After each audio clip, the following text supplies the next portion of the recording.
All right.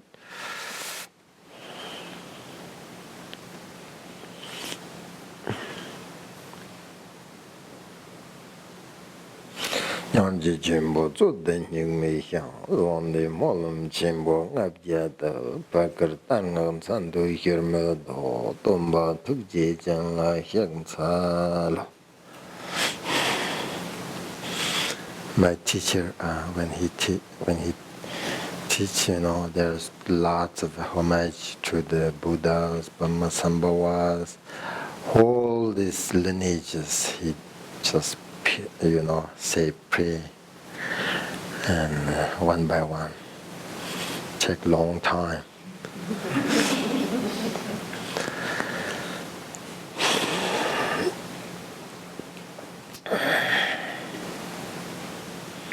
Good morning. Can you hear me? Right.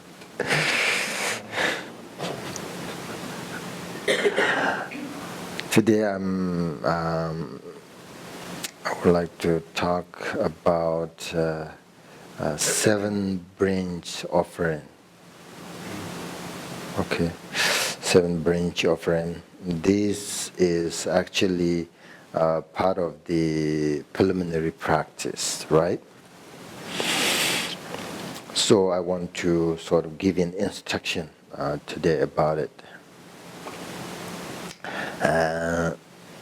Most of you are a Buddhist, so 7 branch offering is very common.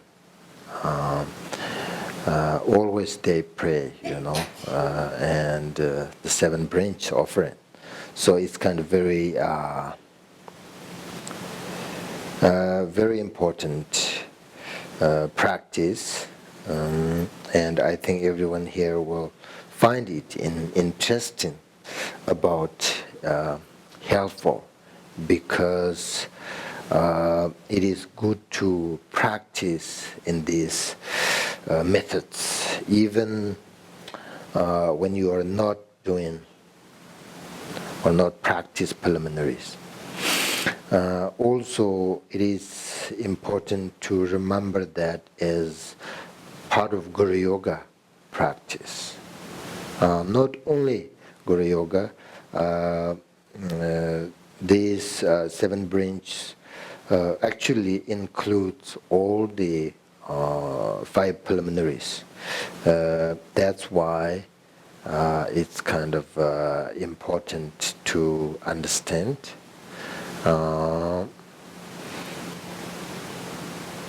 And sometime you can say these prayers, 7 branch offerings. There are many ways. They translate it into English, many different translators, but you can find that very short, right, and profound practice. So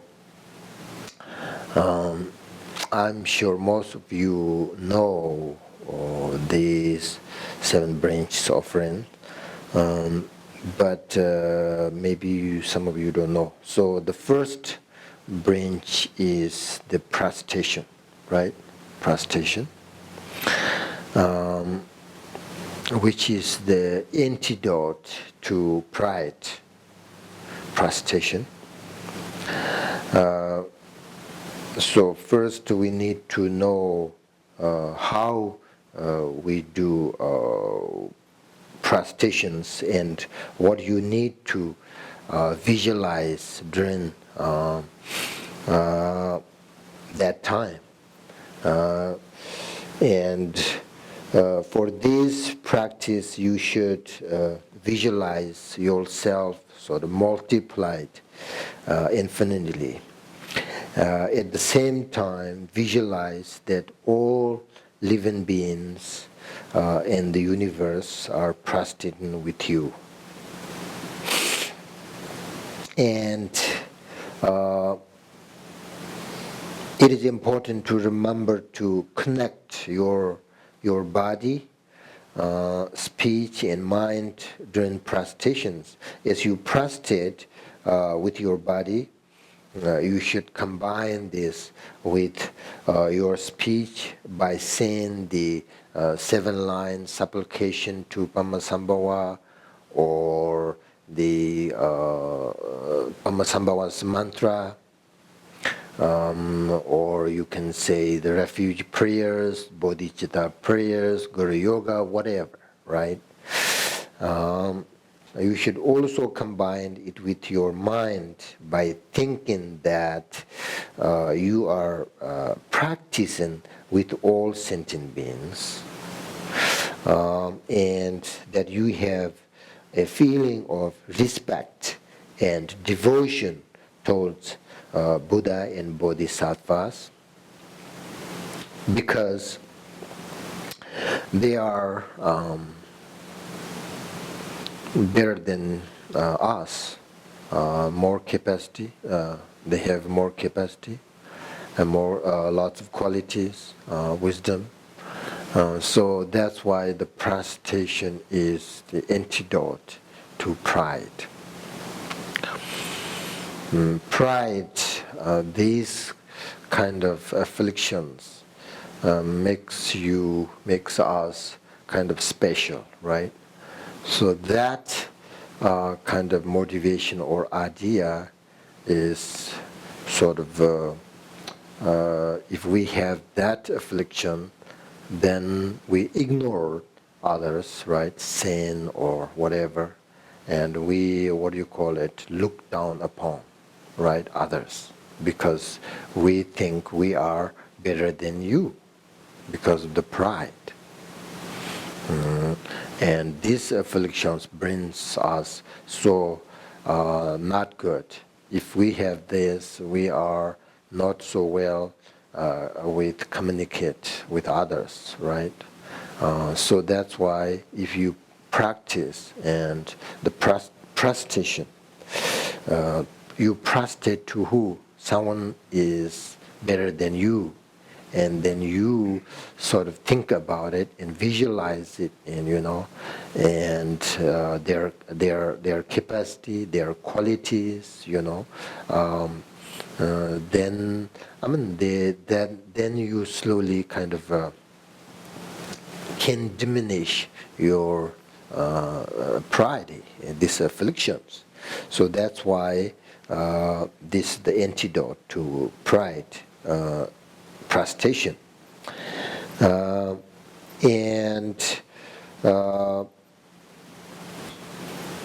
if you don't make these connections, then you will sort of end up just saying whatever you like, right? And looking around right and left, and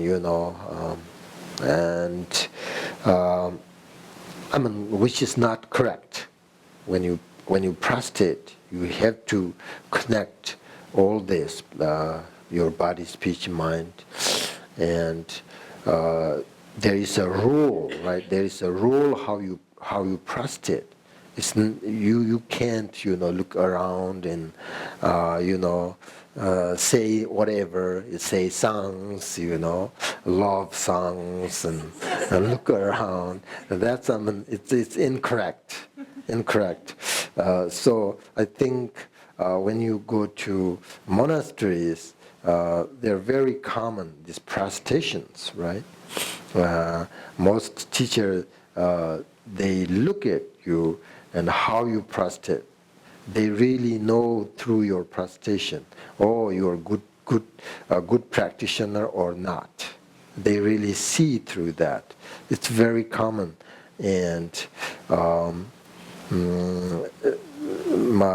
one time my root teacher told us, you have to, sometimes monks, they are a little bit getting late, and we always, when you go to monastery, and first you have to, before you sit down, you have to 3 prostrations, and then you sit down, and then say these prayers and listen teaching, right?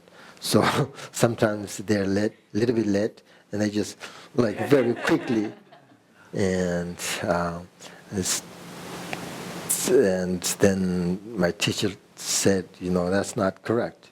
If you do that, rather not do, just to sit down. But if you want to prostrate, just correctly, correctly you have to do that. So that's why prostration, there are many ways, right? Many ways, many traditions, but most common way is you prostrate is you start by cupping your hands in shape of lotus. This is we call lotus, right? Lotus shape.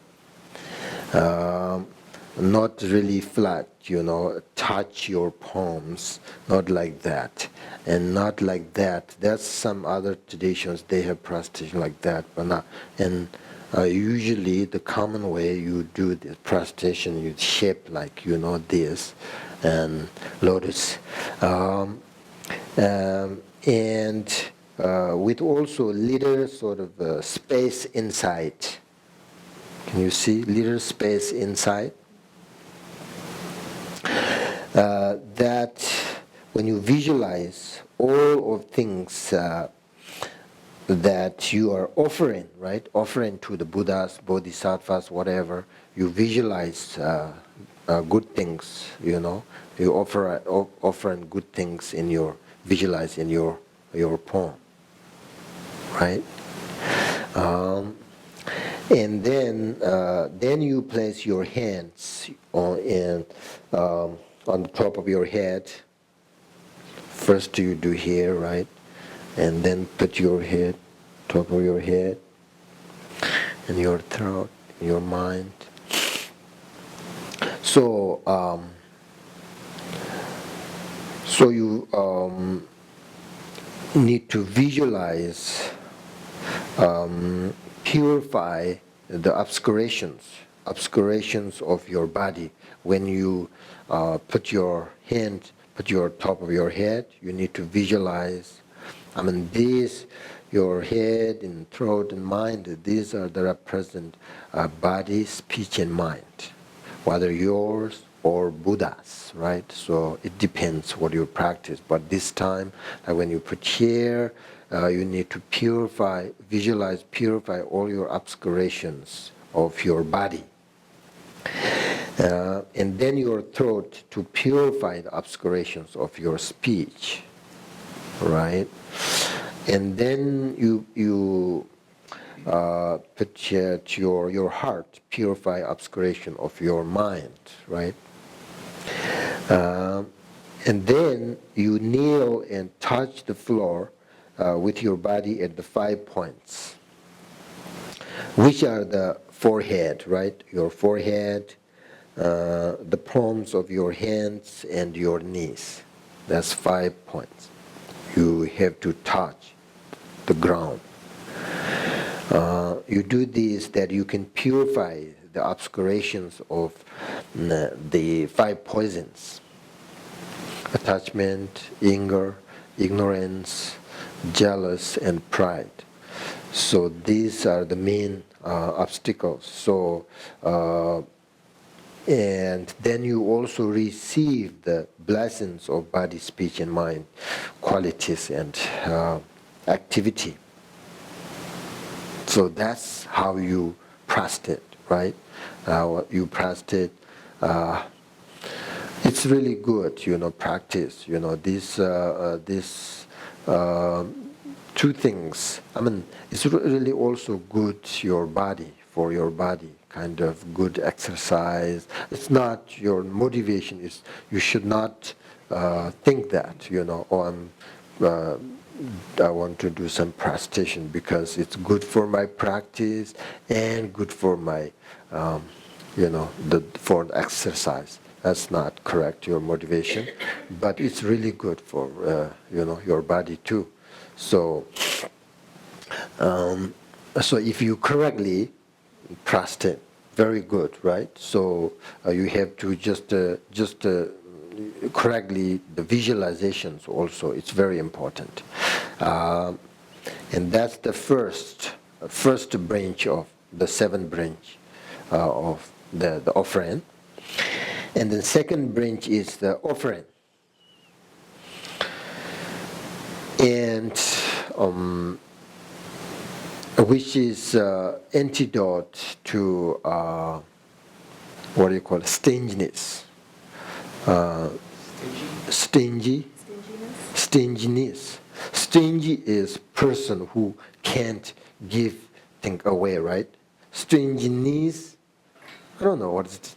Stinginess is the noun, right? Is it? Okay, then I'm good. So this is antidote to stinginess. Okay, in Buddhism, we make offering to the Buddha, Bodhisattvas, teachers, whatever. So these offerings are usually things like incense, food, water, butter lamp, or candles, and flowers, and whatever, you know. So in this, the second branch is in the preliminaries. The offering is done with the mandala offering, right? Visualize that you are offering all of the wealthy and the universe that not owned by anyone. So you make offering because practice Buddhism is very important. Antidote for negative karmas, right? Negative emotions. So make an offering to the increase your own motivation to practice about, Buddhism. That's very easy. And then third branch is offering is the confession of harmful actions. So this branch relates to Bodhisattva, right? Of course, and the preliminary practice. And you use, remember, the 4 powers, right? 4 powers of Bodhisattva practice. We already done that last time, the weekend, the retreat. So it's very, very important. So I don't want to talk that today.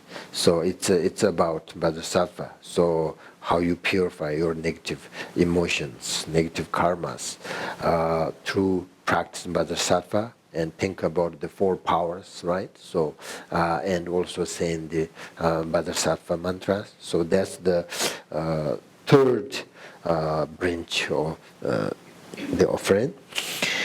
And then the fourth branch is rejoicing. This is antidote to jealous. Rejoicing. So this branch is part of Bodhicitta, right? In the preliminary part of Bodhicitta, because you should rejoice at the turn of the great will of the Dharma. You should rejoice at the power activities of the Bodhisattvas, Buddhas, the positive actions of all living beings, and for whatever good you sort of yourself have done in the past, or doing now, or you will do in the future. So you should do that, this is the most I think very important in 7 branch. Jealous, it's very common, right? Especially like ordinary people. Really, this is very naturally, these afflictions, naturally common all the time. So the benefits of these sort of actions are sort of infinite. There is a story one time, Indian king invited the Buddha and his disciples to eat at his palace, and every day and for a month,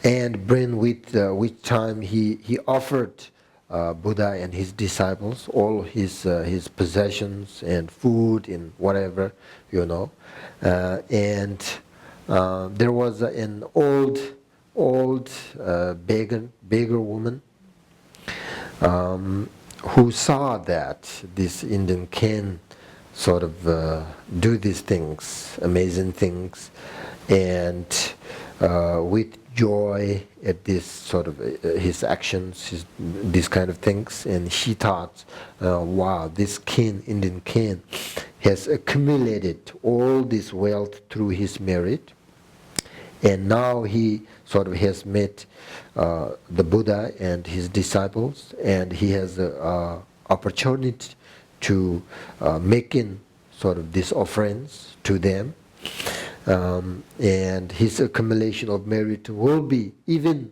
sort of greater, and he really rejoiced, how wonderful it is, and thought sort of her perfect rejoicing.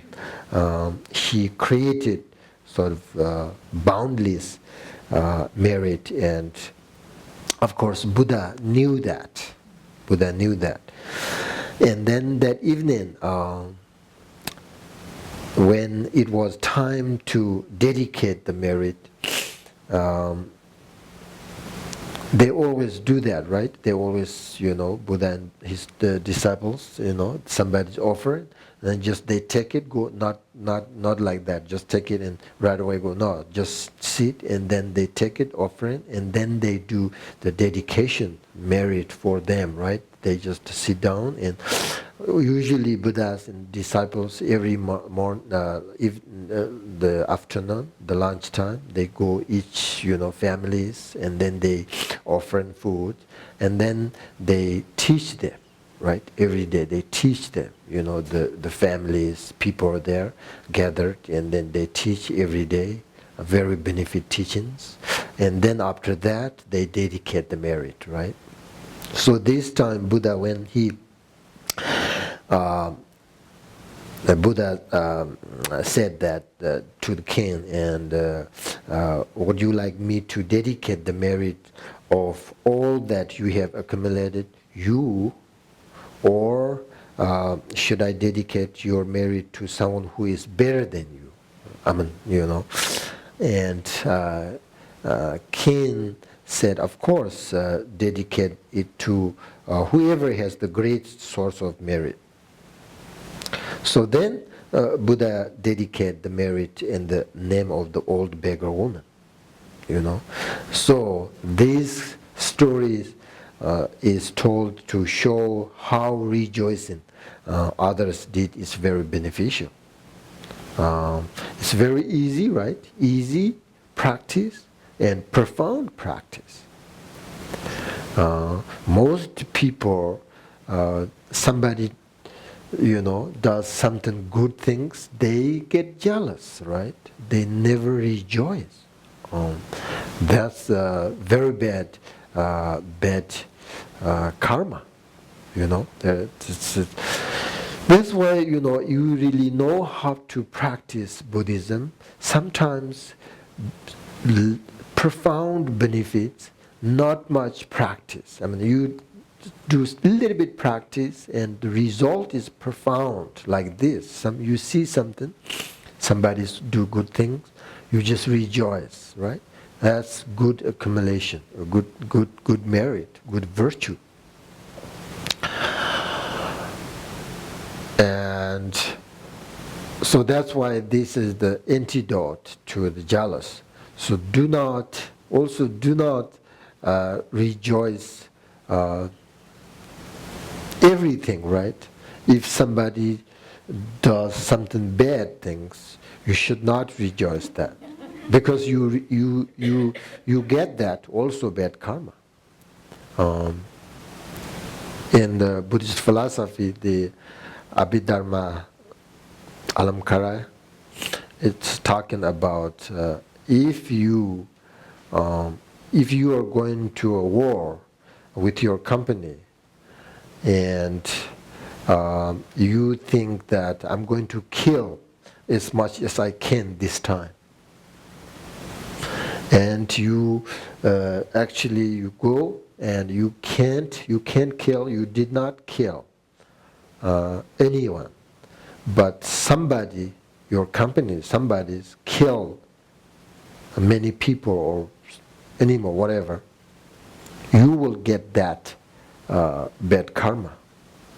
You will get that karma. Because two things. One thing is your motivation.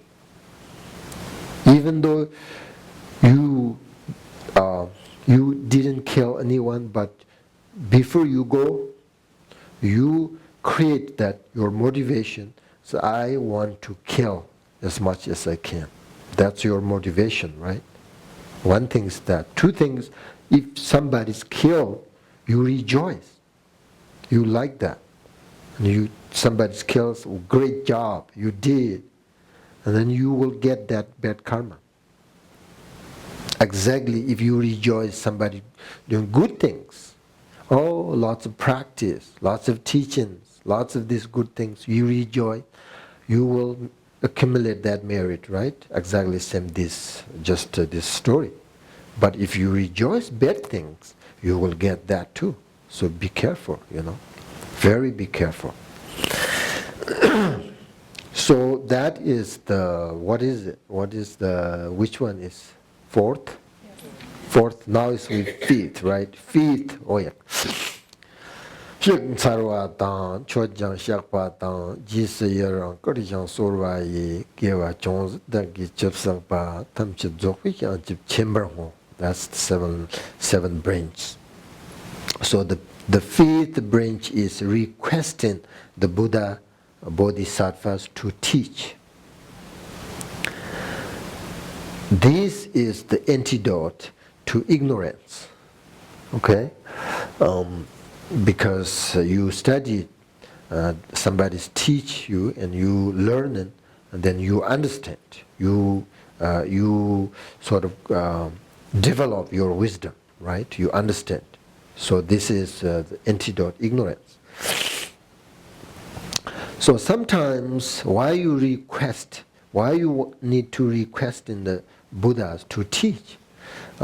Sometimes the Buddhas, Bodhisattvas, and teachers, they just want to stop teaching, because many reasons, right? Because sometimes students don't practice. Instead, they harm others, or do other bad activities. And then they sort of become tired and discouraged because they think their teachings don't seem very beneficial because the students are not listening and following the teachings and not practicing, right? So then they think, okay, I will only practice for myself and sort of not teach because seems my teaching is not so beneficial.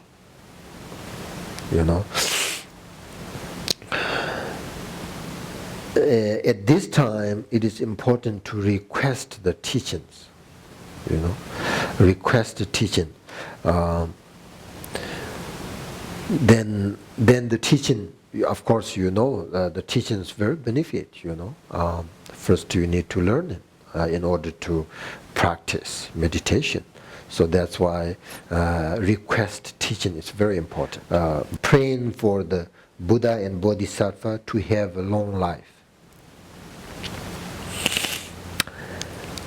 You should make your prayers to the teachers, Buddhas and Bodhisattvas to have long life, because if they have a long life, then they will be able to teach Dharma. It's not only teachers. If a good person, there is a good person, you should pray long life, because if they have a long life, then they can do good things for the people.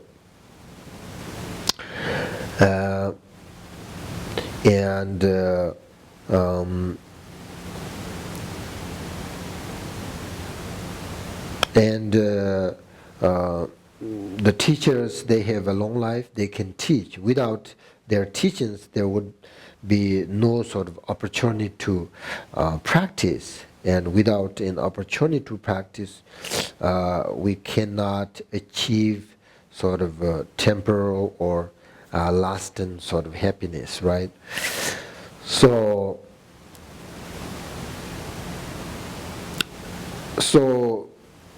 that's very important. Long life and healthy, that's the most important. So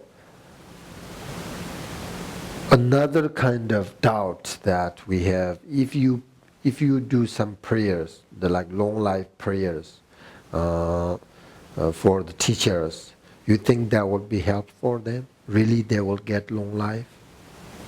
You know, most people don't believe that, right? If you do something like practice or prayers, that nothing affect the other people, they think. But I think if you have a good motivation and good karmic connection, then I think it will. It will help. It will help, definitely. I mean, everything is really cause and karma, right? So if you believe karma, and if you have a good karmic connection with this teacher and Buddhas or these people, then your prayers will help, because you have a pure mind, pure motivation, you have pure compassion, loving kindness. This really helps others. Of course, benefit yourself, right? If you practice compassion, it's even though you are thinking about others, right? In order to practice compassion, but the result is practice compassion really benefit you, not much others. I mean, eventually, definitely helps others. But really good for you, right? Compassion, practice compassion. I mean, we talked about that this morning. Buddha said that, remember? I show you the path that led to the liberation. But it depends you achieve liberation. It depends you. That means he can't really give you sort of a compassion. He can't sort of, take away your sufferings, right? It depends you. So if we think that, then if you practice compassion, is really benefit others or not? Because others not practicing compassion, right? Buddha said, if you don't practice, we can't help, right? That's temporarily we can't help. But if you have practiced compassion with others, and then you create really good karmic connection with others. So eventually, whatever you do, good karma, bad karma, they will never disappear. Never ever disappear. Either big, small, whatever you do, good karma, bad, never ever disappear. Eventually, it will come out the result. Right? So if you practice compassion with others, and like Tonglen practice, you take in their suffering. You really can take in their suffering? No, we can't. Right? We can't. Otherwise, Buddha is a full of compassion person. How he take away all these sufferings? How did not he take away all our sufferings? Because he can't. So you practice Tonglen, you really can't take their suffering away, right away. But eventually you can help, because you are creating this karmic connection with this person, right? So then you can eventually it will come up. will be very benefit, because the karma is really, this kind of teaching and practice, you have to believe karma, right? Karma connection. So, if you do something good things for others, eventually you can help, because they will follow you, they will listen you, they will believe you, whatever you do, right? So then you can help, right? You say, okay, don't do that, do this, practice this, don't practice that. They will believe you, they will follow you, so eventually you can help. So that is the sixth branch. And now we have the last branch, is the dedicating the merit, right? Dedicating the merit. This branch is very important one too, right? And never forget to say the dedication at the end of any sort of practice, any meditation, great or small, whatever. Never forget, say dedication. Do you understand? Do you understand how you dedicate? Yeah, I did many times. Did you understand, right? Dedication, how you dedicate, how the visualizations, how you say the prayers, very important. We do that all the time. So that is 7 branch offerings. Very important practice. Very important. Now, I don't think we need to talk about dedication, because you know. So these 2 things. The first, in here, the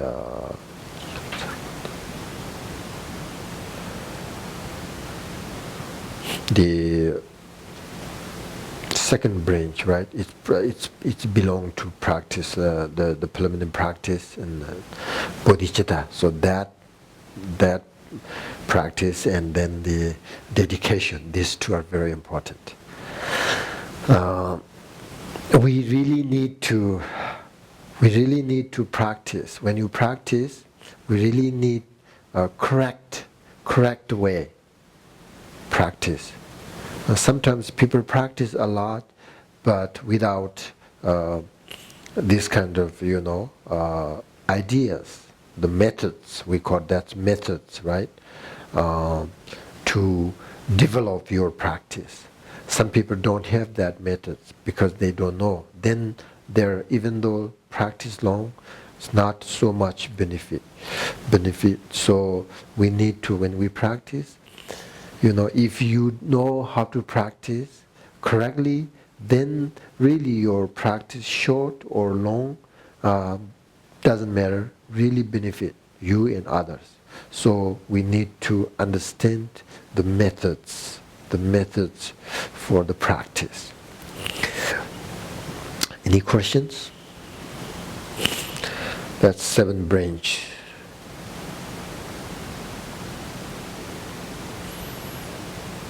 Yeah. Can you say just a little bit about the dedication at the end? Yes. If you don't know, that's very important one. Very important. We do it all the time, right? Not when you dedicate, just not saying prayers. That's a really good one, but you have to really visualize and really think about it. So you need to think about all your virtues, right? Virtues, good deeds. Not only now, you can think about past, present, and future. You can think all things in your life. Think about that, and then also you should think about other virtues that Buddhas, Bodhisattvas, other teachers, they accumulate their merit, their virtues. You have to think about that's also past, present, and future Buddhas. But all this, you need to bring that together and union. And then, actually, this is very easy. Then you say you should think. I will dedicate this merit exactly same way the Buddhas, Bodhisattvas dedicate the merit for all living beings. You just to think about that, then visualize that. That's all. Then you just say, and this is also very sort of dangerous sometimes idea. They do something like prayers and practice and say mantras and all this, and then when you dedicate, they say, okay, I did this and I will successful my business and find a good family. Or sometimes people think that that's not good, that's not correct dedication. So you should dedicate exactly what Buddhas, Bodhisattvas did. Their dedication, the merit for living beings. I do that exactly same way. So then that's the correct way, okay? I mean, you can think about whatever you want, whatever you want to successful, but that's part of one. But the more main point is you need to dedicate all living beings for achieve a liberation and free from suffering, and for them happiness. So that's the Mahayana's dedication. Perfect. All right, now meditation time. All right. So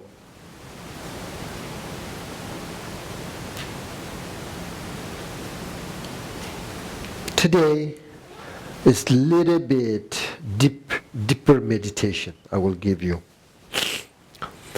The essence of this spiritual practice is to concentrate and be aware of the mind, which means meditate by just resting in the essence. Okay? So this means the mind is not focused on anything, okay? Sometimes we visualize, right?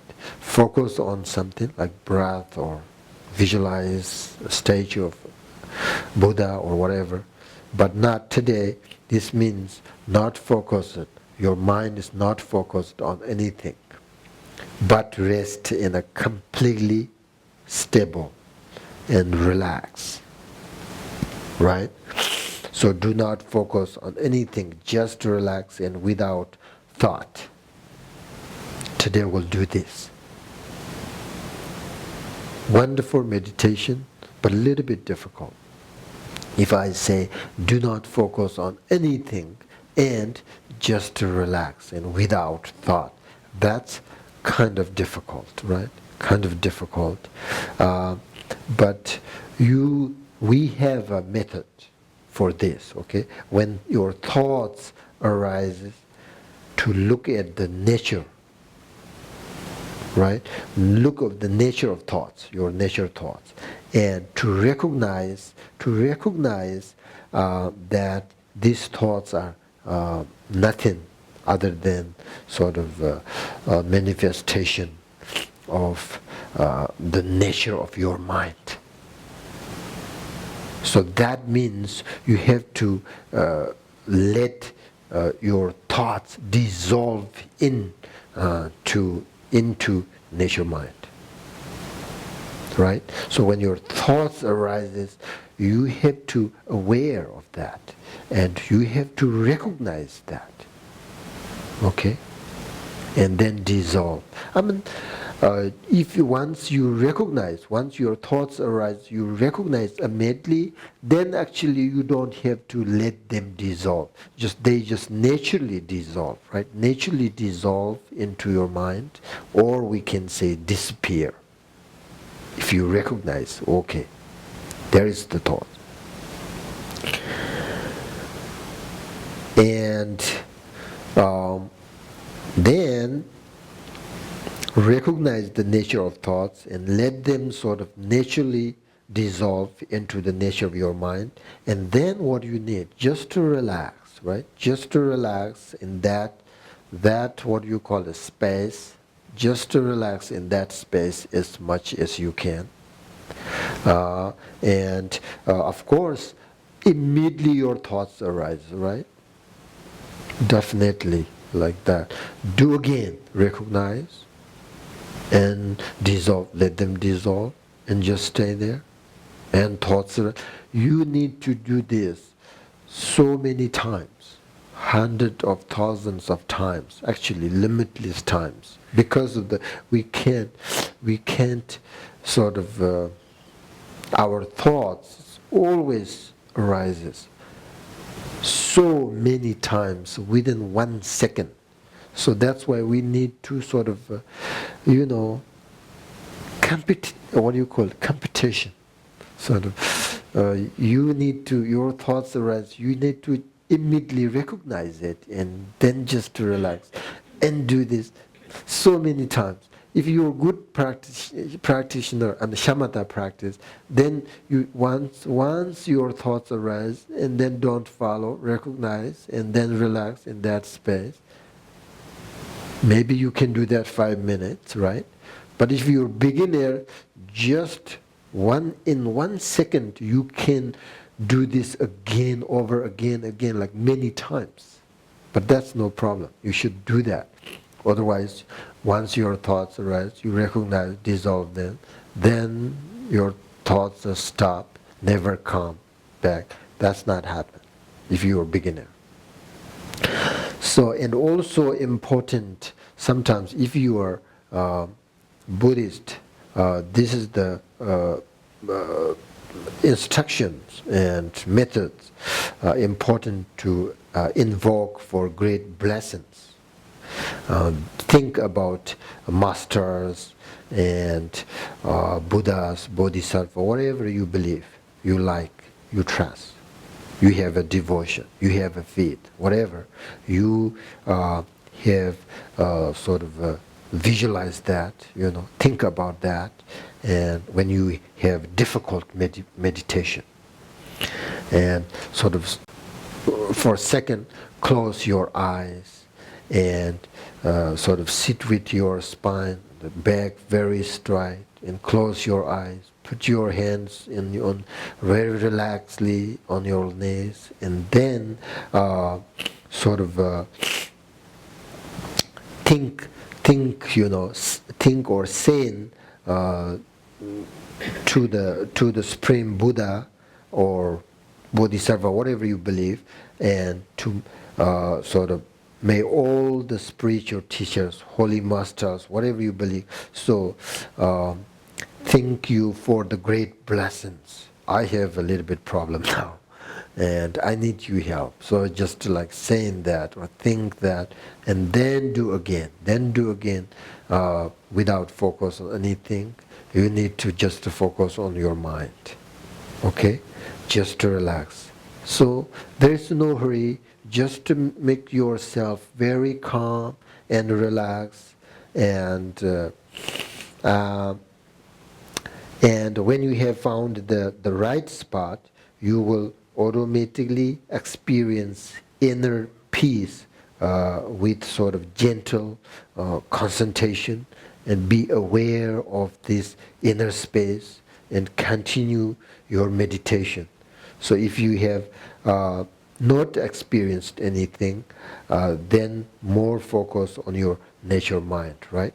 So, but if you do this, you will, and just to be very need to calm and relax, and don't worry about your thoughts, right? Don't worry. Thoughts is part of your life, your mind. So just don't worry, but just recognize. You have to at this point, in order to practice your mind. With your mind, you just recognize and then don't follow, and then relax, and do that so many times. There is nothing special focus on anything, right? So just do that. Understand?